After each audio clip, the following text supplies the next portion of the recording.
Hello and welcome to the Other Team's Tunes Tuesday, a weekly series that discusses music and matters with queer artists you love. I'm your host, Maud Mosley. My pronouns are they, them, and joining me this week is Brooklyn-based artist Cal Churchill. Thank you so much for being here. Would you like to introduce yourself as well? Sure thing. Thank you for having me. My name's Cal Churchill. I'm a musician and wannabe photographer living in Brooklyn. I use pronouns he, him, and yeah, I've been trying to be Robert Smith for about 6 years now.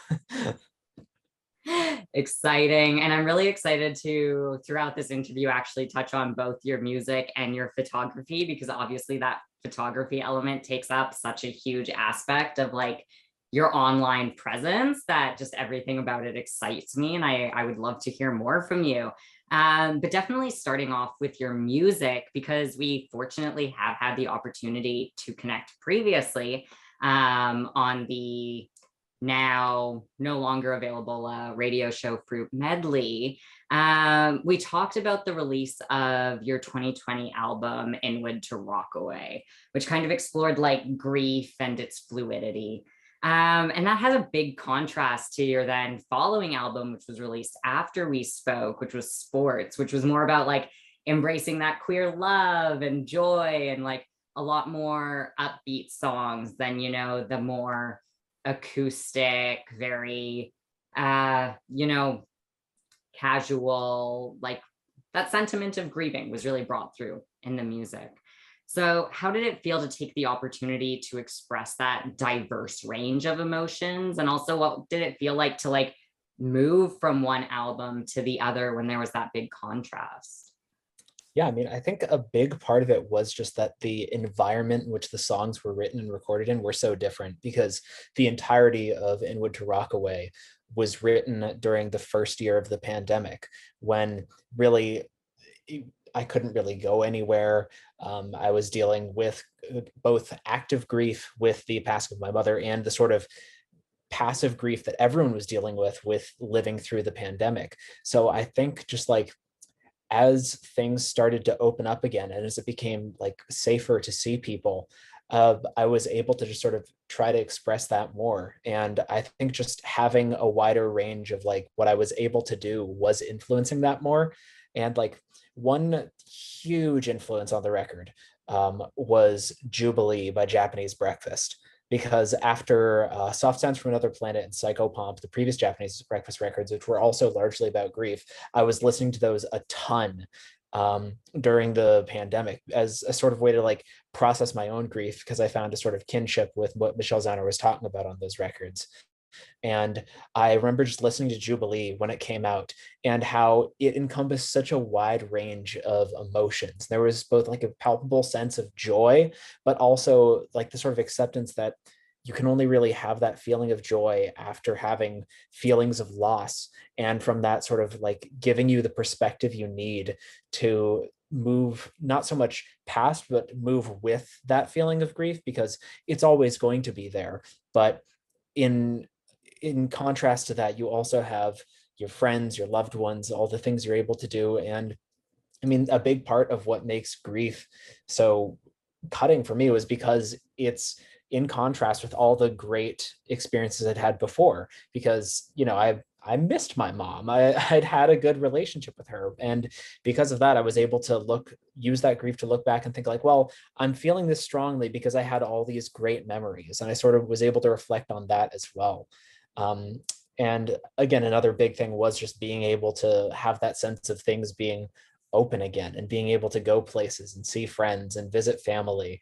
And it was just sort of the sound of coming out of a cave after being in there for a year or so.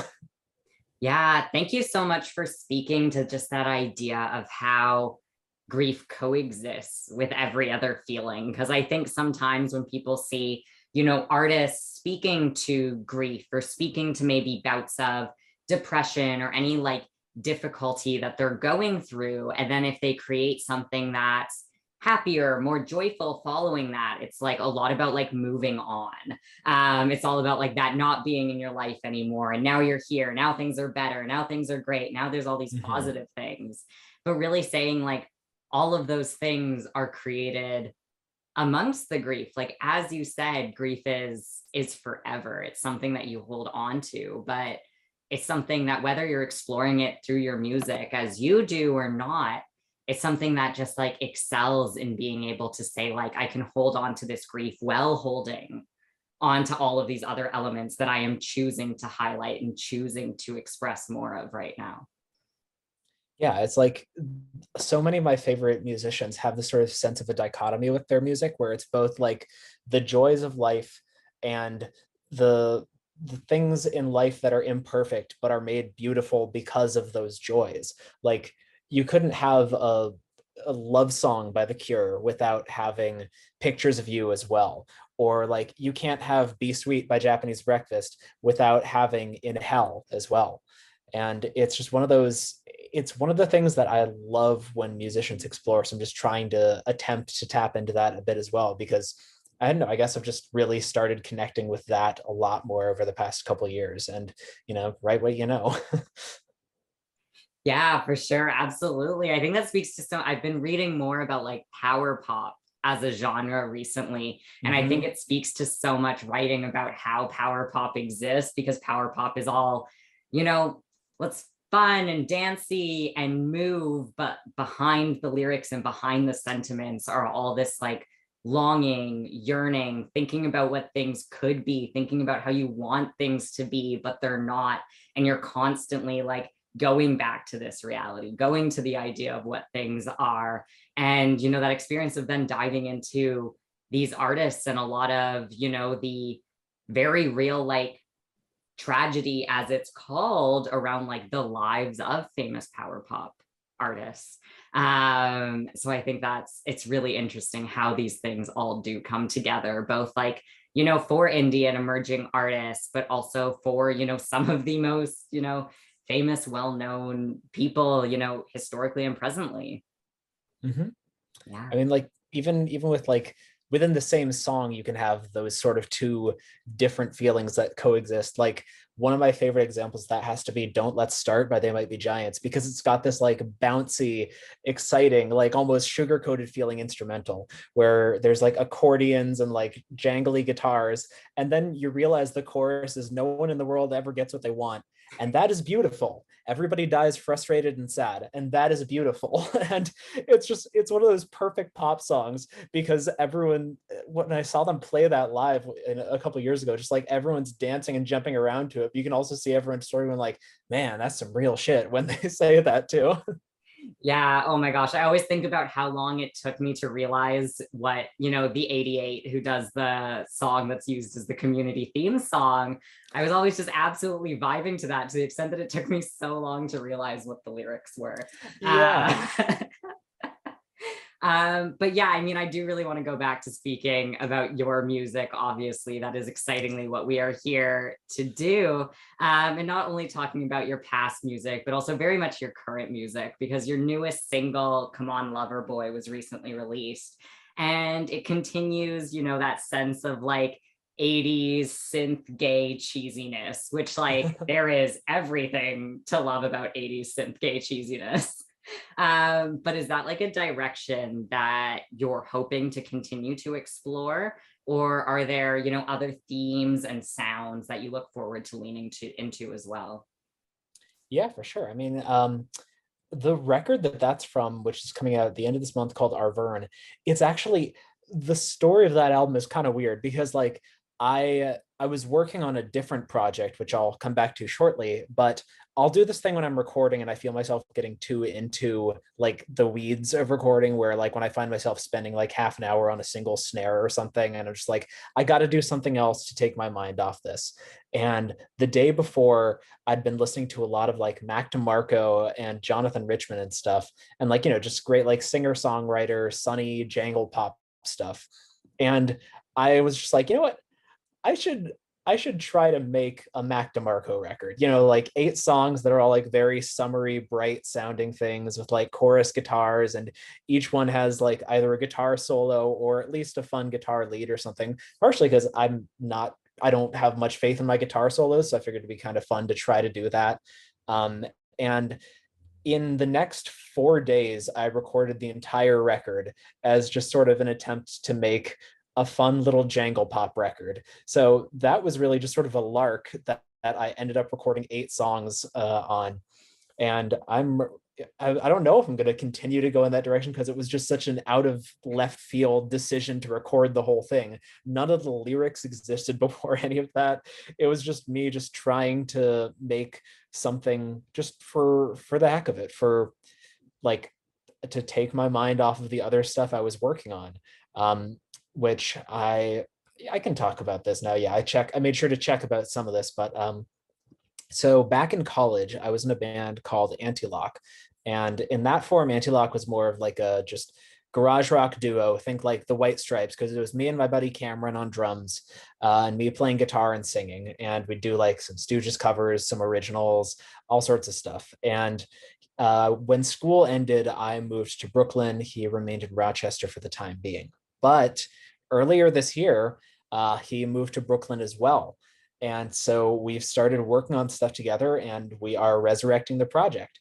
But this time it's in much more of like a shoegaze, like sort of synthwave heavy direction. Like we were listening to a lot of like Washed Out and stuff like that. So it's got like this sort of, I don't know, everything. There's so many different bands we've been listening to for it, including like Sleigh Bells. There's a lot of influence from them as far as like the drum programming, and like we've been doing some crazy shoegaze guitars on that. So that's some stuff I'm really excited for. And we've got a few songs finished for that.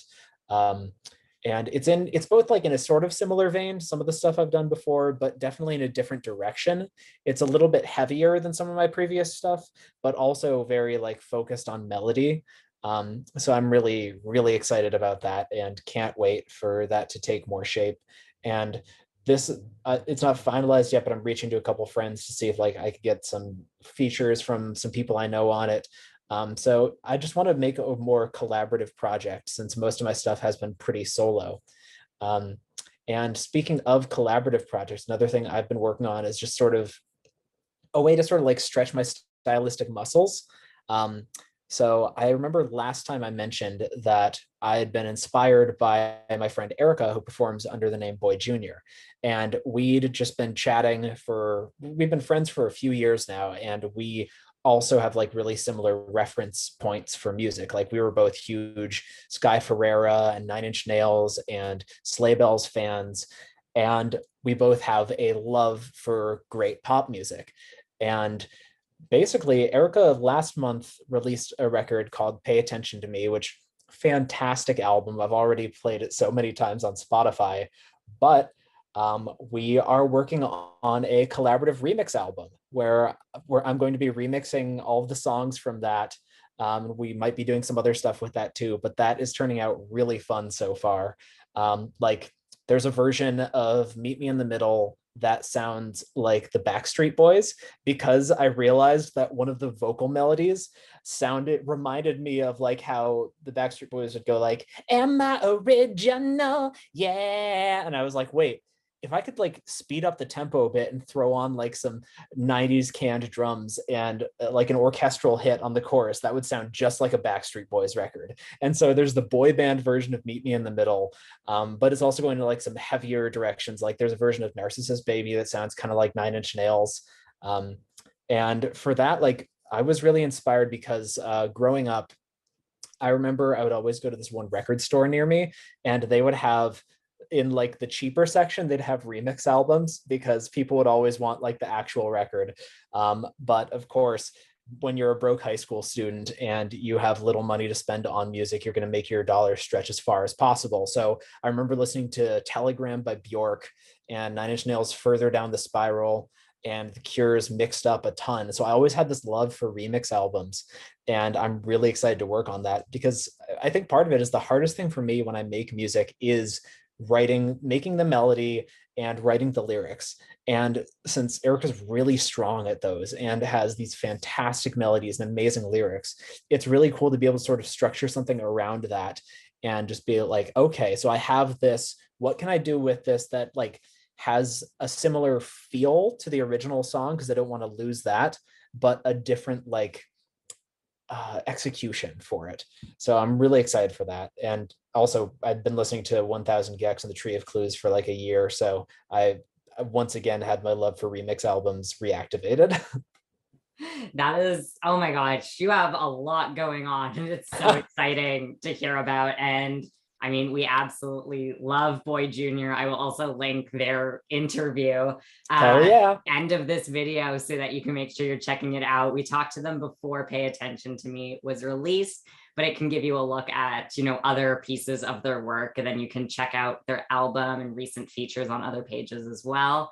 But yeah, it's incredible to hear how much you're just like leaning into all these different collaborations and collaborative elements. Do you see yourself continuing to go in that direction almost exclusively, or are you hoping to maintain this idea of collaborating with others and also continuing that solo work? I think you got to like strike a balance, because on one hand, I do love working with people, but the thing about collaborative projects is they will take longer to do because there's more input, there's more opinions. It's just going to take a little longer. So the thing is, I mean, as I said, I knocked an album out in 4 days. So when I'm working on my own, I can make things relatively quickly. So I definitely think it's going to be a mixture of both from here moving forward. But I do want to work more collaboratively, because like I've been able to do that live for a very long time, like my high school band and with Anti-Lock, because those were both like almost exclusively like performance projects. Like it was more like we'd play gigs and stuff, whereas my recording has mostly been in the studio, solo. And by the studio, I mean on my couch with my laptop. But I do want to do more collaborative stuff moving forward while still continuing to do solo music as is. Yeah, definitely. Well, we look forward to hearing all of it as it continues to come out. I know, as you mentioned, there's stuff coming out pretty soon, which is super exciting. We'll be diving into that and waiting for those other projects as well. I would love to move on to the last thing that I'd love to talk to you about today, which was kind of alluded to at the beginning, and it's that photography element. I always think it's so important just to highlight the way that so many of us as artists really like, not expressing ourselves in just like this single way. Like pretty much every artist is like, yeah, well, like this is my focus, but also, but also, but also.